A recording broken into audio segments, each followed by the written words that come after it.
당연히 자리에서 일어나 좌석을 양보했습니다. 그런데 지금 젊은 사람들은 상황과 인식이 많이 바뀐 것 같습니다. 제가 뭐 이게 옳다 저게 옳다 그 말씀을 드리는 것은 아닙니다. 이전에 후배에게 이런 우스운 이야기를 들었습니다. 어느 날 전철을 타고 경로석에 앉아있던 아가씨가 할아버지가 전철에 타시는 것을 보고는 자기가 경로석에 앉아있는 것이 무안했는지 살짝 눈을 감고 자는 척을 했다고 합니다. 할아버지께서 노약자석에 앉아있는 아가씨를 깨우며 아가씨, 여기는 노약자와 장애인 지정석인 걸 모르십니까? 어서 일어나세요. 그러자 아가씨는 할아버지에게 이렇게 얘기했습니다. 할아버지, 저도 돈을 내고 탔어요. 왜 그러세요? 라고 신경질적으로 할아버지에게 말했습니다. 그때 할아버지가 말하기를 아가씨, 여긴 이 좌석은 돈을 안 내고 타는 사람들이 앉는 자리입니다. 알고 계세요? 아가씨는 할아버지의 그 한마디에 얼른 그 자리를 떠나 다른 곳으로 갔다고 합니다. 경로석은 돈을 안 내는 분들이 앉는 게 경로석 아니에요.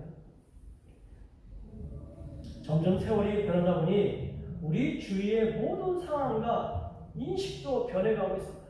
그러나 단 한 가지 우리들이 믿는 하나님의 말씀은 세월이 변해도 불변합니다. 그러므로 오늘 신명기의 저자 모세, 이 모세가 이스라엘 백성에게 주시는 하나님의 메시지는 지금 우리들에게도 변함없이 적용되는 말씀입니다. 그렇다면 오늘 말씀을 통해 여러분과 제가 어떻게 하시면 하나님의 축복을 받을 수 있을까요? 첫 번째로 하나님의 축복은 항상 같은 마음을 품는 자에게 임한다는 것을 알아야 합니다. 자, 29절 말씀을 같이 보겠어요.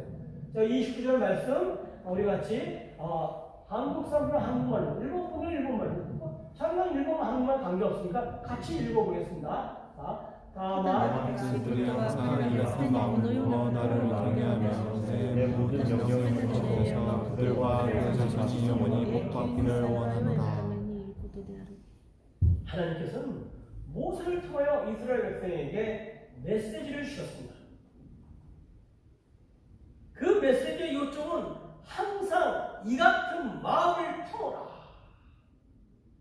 여기 말하는 마음이란 십계명을 받았을 때처럼 하나님 앞에서 늘 두렵고 떨리는 자세로 하나님을 경외하며 모세를 통하여 전달되는 하나님 말씀에 순종하였다고 약속한 그 마음을 의미한다고 주석가들이 해석하고 있습니다. 하나님께서는 그런 마음을 이스라엘 백성에게 계속 유지하고 산다면 하나님의 축복이 임한다는 뜻입니다. 지난날 이스라엘 백성은 애굽의 노예 생활에서 그들의 박해와 핍박으로 인해 도저히 견디지 못하게 되자 하나님께 도와달라고 신음하며 매달렸습니다. 그 불쌍한 이스라엘 백성의 모습을 보신 사랑의 하나님께서는 모세를 통하여 이스라엘 백성들을 애굽에서 구출해 주셨습니다. 그들을 자유인으로 만들어 주셨습니다. 하지만 시간이 흐르자 이스라엘 백성들은 하나님의 은혜를 다 잊어버립니다. 오히려 광야 생활에서 힘들다고 애굽의 노예 생활에서 구원해 주신 하나님과 이스라엘 지도자 모세를 원망합니다. 늘 불평불만으로 생활하였습니다. 그래서 하나님께서는 모세를 통하여 이스라엘 백성에게 십계명을 주셨습니다. 하나님으로부터 모세를 통하여 십계명을 받게 된 이스라엘 백성은 하나님을 두려워했습니다. 그 사실이 출애굽기 20장 19절부터 20절 말씀에 나옵니다. 자, 출애굽기 20장 19절 20절 말씀, 형제님들이 19절, 자매들이 20절 읽겠습니다. 형제님들, 그들은 모세에게 말하였다. 어른께서 우리에게 말씀하십시오. 우리가 듣겠습니다. 하나님이 직접 우리에게 말씀하시면 우리는 죽습니다. 니즈세스 열심히 하시고 モーセは民に言った。恐れてはならない。神はあなた方を試みるため、またその恐れはあなた方の目の前に置いて、あなた方が罪を犯さないようにするために望まれたのである。 십계명은 이스라엘 백성을 속박하려고 주신 계명이 아닙니다. 우리는 오해해서 안 됩니다. 그들을 축복하기 위해서 허락하신 계명이었습니다. 십계명을 받을 때 하나님을 두려워하며 하나님의 말씀에 순종해야겠다고 약속한 이스라엘 백성들은 십계명을 받은 후 시간이 지나자 그들은 신앙생활로부터 나태해지며 하나님께서 가장 싫어하는 우상을 섬기며 하나님을 떠나 살았습니다. 성도 여러분, 한국교회는 지난 과거 역사적으로 어려움을 겪으며 항상 이 같은 마음을 품어 나를 경외하며 내 모든 명령을 지켜라 하신 이 하나님 말씀에 순종하며 신앙생활을 해왔습니다. 그래서 한국교회와 성도들은 하나님의 축복을 많이 받았습니다. 여러분 잘 아시겠지만 외국 나가면 지금 한국교회는 축복받았습니다. 라는 말이 많이 들어요. 그러나 이제 한국교회는 변했습니다. 달라졌습니다. 왜 오늘날 한국교회와 한국교회 지도자들과 성도들이 말로 표현할 수 없을 정도로 타락하며 멸망의 길로 가고 있을까요? 그 근본적인 문제의 요인이 어디에 있습니까? 그것은 한국교회와 목회자들과 성도들에게 항상 이 같은 마음을 품어 나를 경외하며 내 모든 명령을 지켜라 하신 이 말씀을 떠나 살고 있기 때문입니다. 어느 정도는 하나님과의 첫사랑을 잃어버렸습니다. 왜 부부간에 문제가 생길까요? 서로 연애하기 전에 첫사랑의 문제가 첫사랑을 잃어버렸기 때문입니다.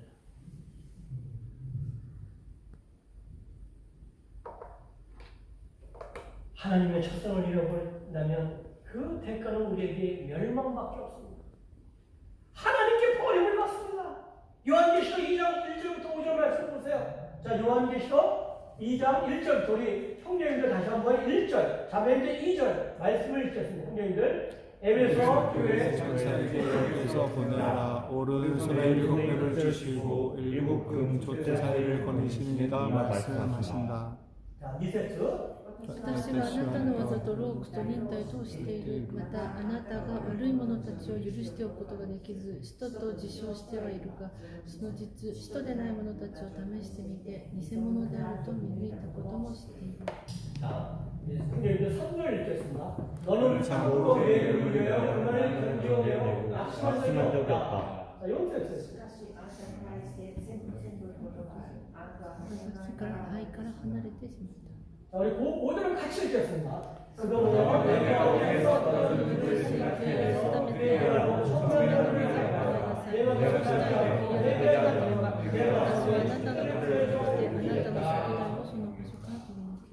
에베소 교회의 문제는요, 하나님의 첫사랑을 버렸던 것입니다.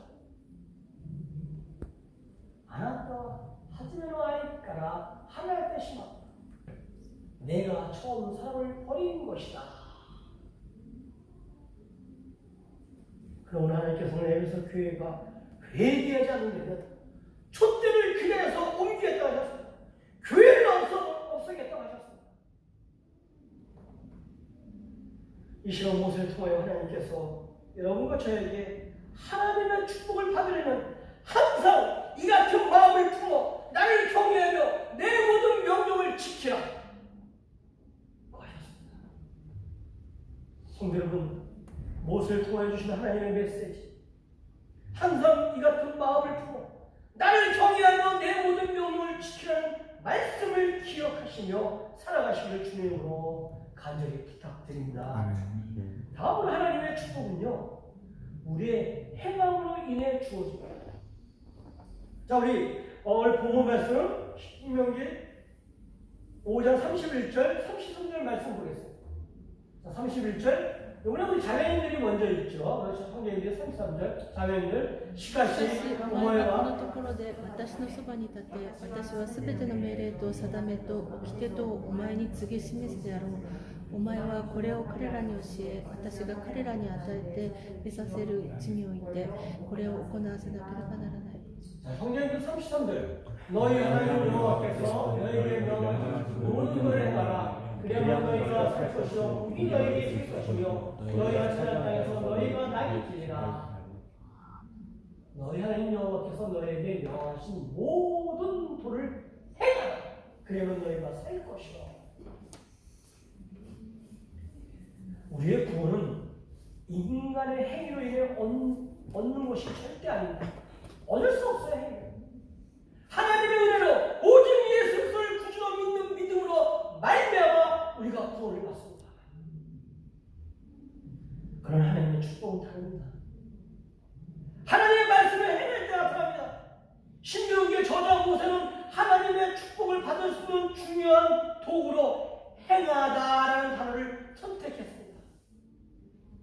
이 단어는 원어에 보시면요, 일하다, 행하다, 만들다, 형성하다, 이루다 등 여러 가지 의미가 담겨 있습니다. 구약 성경에서만 2630회나 나옵니다. 그만큼 기독교인에 있어서 하나님의 말씀을 순종하며 실행하는 것이 중요하다는 것입니다. 하나님께서는 인간의 죄의 문제를 해결하시려고 하늘의 영광을 버리고 직접 인간의 몸을 입고 이 땅에 오셨습니다. 인간으로 이 땅에 오신 예수님께서는 특정 지역에서 가만히 앉아 사람들을 기다리며 사역하지 않으셨습니다. 예수님은 끝없이 사람들을 찾아다니시며 하나님의 나라를 선포하시며 인간을 섬기고 사랑하며 직접 일하셨습니다. 행하셨습니다. 행위로 본을 보여주셨습니다. 오늘날 기독교인들을 향하여 너무 말이 많다고 합니다. 오늘 박사님 아까 기도할 때 말로는 안 돼요. 사랑은 행위로 안 돼요. 행동보다 말만 앞선다고 합니다. 우리들은 하나님의 말씀을 잘 듣고 우리 주위에서 하나님의 말씀에 순종하여 그 말씀에 따라 행하는 실천하는 성도들이 되어야 합니다. 그렇게 한다면 하나님께서 우리들을 축복하실 것을 약속하십니다. 작년에 작은 예수로 불리며 필리핀에서 사역하시다가 소천하신 박누가 선교사님이 계십니다. 그분은 평범한 외과 의사였습니다. 그러나 1989년 가난 질병과 고통에 시달리는 필리핀 무이촌으로 의료 선교를 가셨다가 다시 한국으로 귀국한 후에 그들의 모습을 잊지 못해서 병원을 정리하고 그곳에 정착해 의료 선교를 시작했습니다. 박 선교사님은 필리핀을 비롯해 동남아 5지 지역을 순회하며 무료 의료 봉사를 행하였습니다. 그분은 대형면허를 취득해 대형 버스를 이동 병원으로 개조한 후에는 현장을 다니며 외과 수술을 행하게 됐습니다. 박 선교사님은 필리핀 5지를 돌아다니다가 장티푸스, 콜레라, 이질, 댕기열, 간염 등 10가지 질병에 걸리며 아파하셨습니다. 그뿐만이 아니었습니다. 췌장암과 위암, 감경화, 당뇨 등 여러 병에 시달렸지만 하나님의 말씀에 의지하며 의료 선교 봉사를 멈추지 않고 행했습니다. 그러다가 그분은 6개월 시한부 판정을 받습니다. 그러나 내가 아픈 만큼 아픈 사람을 더 사랑하라는 주님의 사랑과 믿음을 가지고 의료 봉사를 계속하여 나가였습니다. 그처럼 한 영혼이라도 더 살리려고 애쓰다가 지난 2016년에 위암이 재발해서 투병하다가 60세 되는 2018년 8월에 하나님의 품에 안기셨습니다. 작년에 돌아가셨습니다. 저분은 한 살 정도 많으신 것 같아요. 박누가 목사님은 십자가 위에서 세상 사람들을 사랑하셔서 아낌없이 생명을 주셨던 예수님처럼 필리핀의 영혼을 위하여 자신의 생명을 나눠주는 행위를 보여주시고 하나님 나라로 가셨습니다. 오늘 박용과 목사님의 그 사랑의 행위는 기독교인이 아닌 많은 사람들로부터 존경과 사랑을 받으며 기록되고 있습니다. 그분이 돌아가시고 나서도 제 주위에 있는 어떤 믿지 않는 분이 말씀하기를, 목사님, 저는 교회는 안 다니지만 그 박용과 선교사님의 그 인간극장인가 거기 보고서 너무 감동받고 참 은혜 받았습니다. 이렇게 계시죠. 하나님 말씀에 순종하여 그 말씀을 지키며 실행하였을 때 하나님께서 박용과 목사님을 축복하셨습니다. 단 그 축복은 세상 사람들이 말하는 눈에 보이는 일시적인 축복, 즉 부귀영화와 재물에 대한 축복은 아니었습니다. 그보다 더 존귀한 우리 주님께서 기뻐하십니다. 하나님께서 준비하신 하나님 나라로부터의 놀라운 축복을 받게 될 것입니다.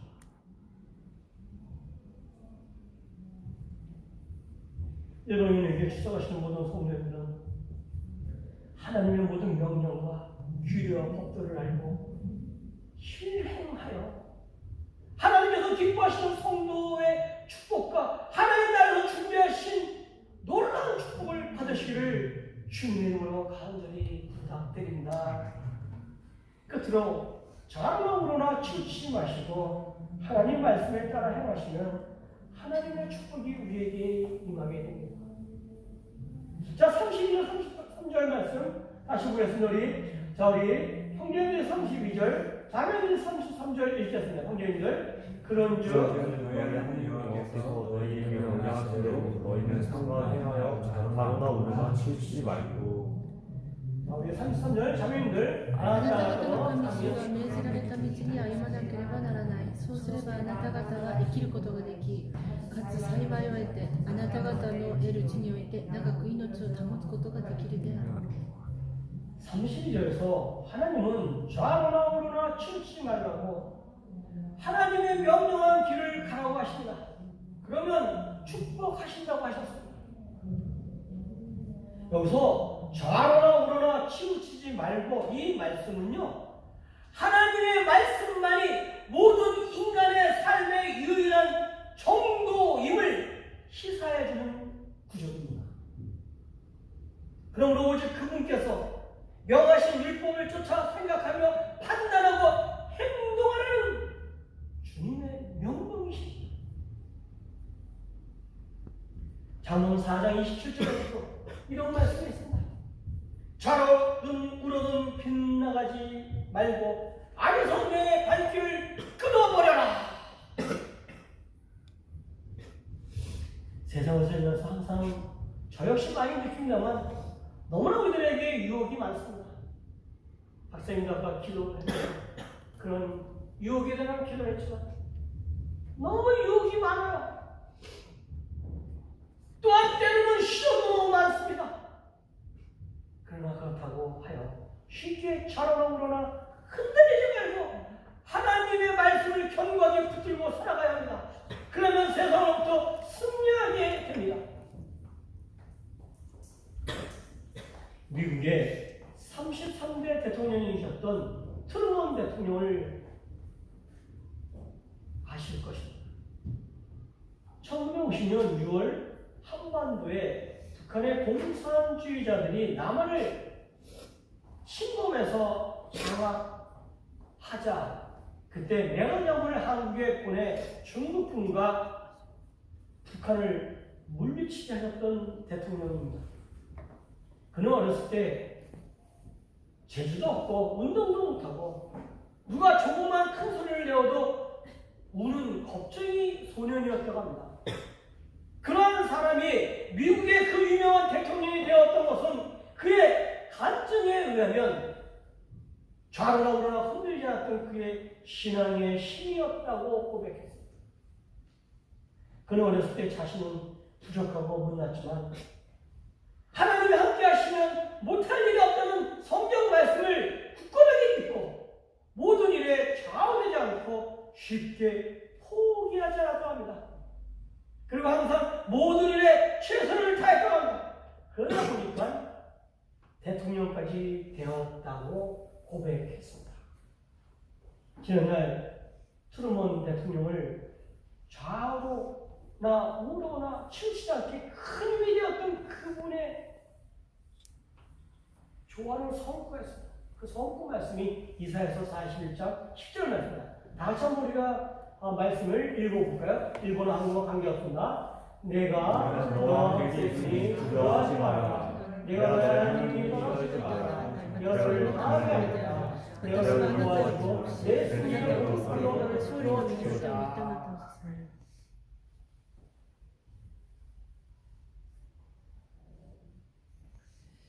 트루먼 대통령처럼 하나님의 약속의 말씀을 확고하게 붙들고 그 말씀을 믿고 순종하여 살아가시는 저와 여러분의 신앙, 여러분과 저의 신앙은 세상에서 쉽게 자라나 울어나 치우치며 흔들리지 않을 것입니다. 성령님께서 도와주실 것입니다. 일본인의 성도님들은 이 세상에서 생기는 유혹이나 시련으로 인해 쉽게 신앙적으로 흔들리며 우리의 신앙생활이 자라나는 우러나 흔들리지 마시길 바랍니다. 부디 오직 하나님과의 처음 사랑을 기억하시며 성경 말씀에서 명령하신 모든 말씀을 행함으로써 세상 유혹과 시련을 극복해서 하나님께서 이 땅에서 준비하신 축복과 하나님께서 준비하신 축복을 누리시는 성도가 되시기를 주님의 이름으로 간절히 부탁드립니다. 기도하시겠습니다. 하나님 아버지, 오늘 모세를 통해서 이스라엘 백성에게만 아니라 오늘 우리에게 주신 귀한 말씀, 하나님, 우리가 이 말씀 붙들고 세상에서 주님의 나라 가는 그날까지 충성하며 최선을 다하며 살아가게 도와주시옵소서. 예수님으로 기도드리옵나이다. 아멘.